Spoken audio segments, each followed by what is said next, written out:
हीरा मंडी ये एक period drama series है जो नेटफ्लिक्स पर रिलीज हुई और मैं आप लोगों को ये भी बता दूं कि इस सीरीज की टोटल 8 एपिसोड्स हैं और हर एपिसोड 45 से 60 मिनट के बीच की है। लेकिन मैंने अभी इस सीरीज की पहली 5 एपिसोड्स को ही देखा है और फिर उसके बाद मैंने इस सीरीज को आगे देखना रोक दिया है। और अब मैं आप लोगों से अपने इस क्विक रिव्यू के जरिए मेरा इस सीरीज की पहली 5 एपिसोड्स को देखकर जो भी एक अच्छा या बुरा एक्सपीरियंस रहा है वो शेयर कर रहा हूं। तो चलिए बिना कोई टाइम वेस्ट करे बात कर लेते हैं कि मेरा इस सीरीज की पहली 5 एपिसोड्स को देखकर एक्सपीरियंस कैसा रहा। तो पहले तो मैं आप लोगों को इस सीरीज की कहानी के बारे में थोड़ा बहुत बता देता हूं। आप इस सीरीज में देखेंगे कि 1940s का दौर है और हिंदुस्तान पर अंग्रेजों का राज है। ऐसे में लाहौर का एक मशहूर मोहल्ला जिसको हीरा मंडी कहा जाता है, वहां रह रही तवाइफों की लाइफ में क्या कुछ चल रहा है, कैसे ये तवाइफ अपने कोठे के जरिए लाहौर के नवाबों को कंट्रोल कर रही हैं और अंग्रेज क्यों और कैसे इन तवाइफों को अपने मकसद के लिए इस्तेमाल करना चाहते हैं और फिर ये तवाइफ आजादी की लड़ाई में क्या किरदार निभाती हैं, ये सब जानने के लिए आपको देखना होगा इस सीरीज को। अब बात करें कि मुझे ये सीरीज कैसी लगी या मैंने क्यों इस सीरीज को 5 एपिसोड्स के बाद देखना रोक दिया। तो देखो, जैसा आप सबको मालूम है कि ये संजय जी की सीरीज है और वो कितने बड़े फिल्म मेकर हैं ये मुझे आप लोगों को बताने की जरूरत नहीं है और ये उनकी पहली वेब सीरीज है और अपने हर प्रोजेक्ट की तरह संजय जी ने इस सीरीज को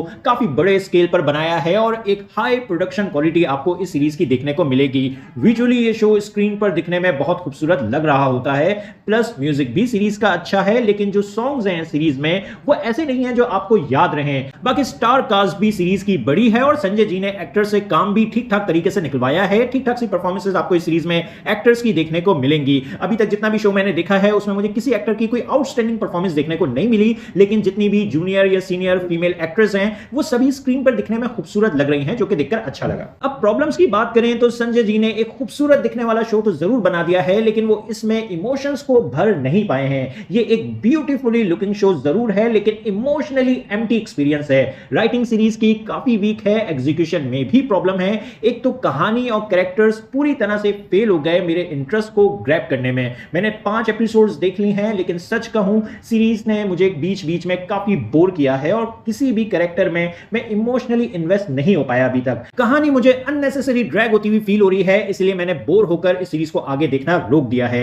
लेकिन अब इसका मतलब ये बिल्कुल नहीं है कि आप भी इस सीरीज को ना देखें। अगर आप लोगों का दिल है ये शो देखने का, आप संजय जी के फैन हैं और अगर आप पीरियड ड्रामास देखना पसंद करते हैं तो फिर आप इस सीरीज की शुरू की कुछ एपिसोड जरूर देखें। आपको पसंद आता है आप आगे कंटिन्यू करें, नहीं आता है तो देखना छोड़ दें, जैसे मैंने देखना छोड़ दिया है। अफसोस की बात यह है कि इस सीरीज की कहानी और कैरेक्टर वर्क ने मुझे काफी डिसअपॉइंट किया है। और हां, ये सीरीज फैमिली के साथ भी देखने के लिए नहीं है, क्योंकि इस सीरीज में कुछ ऐसे सीन्स, कुछ ऐसे डायलॉग्स हैं जो आप शायद अपनी फैमिली के साथ सुनना या देखना ना चाहें। और अब मैं सीरीज को कोई रेटिंग भी नहीं दूंगा क्योंकि मैंने ये शो पूरा नहीं देखा है और ना ही मेरी चाहत है इस सीरीज को अब आगे और देखने की। तो आप लोगों को ये शो कैसा लगा अपने ओपिनियन कमेंट बॉक्स में जरूर दें। मेरी वीडियो पसंद आई तो लाइक करना, चैनल को सब्सक्राइब करना मत भूलें। फिर मिलेंगे किसी और वीडियो में। शुक्रिया।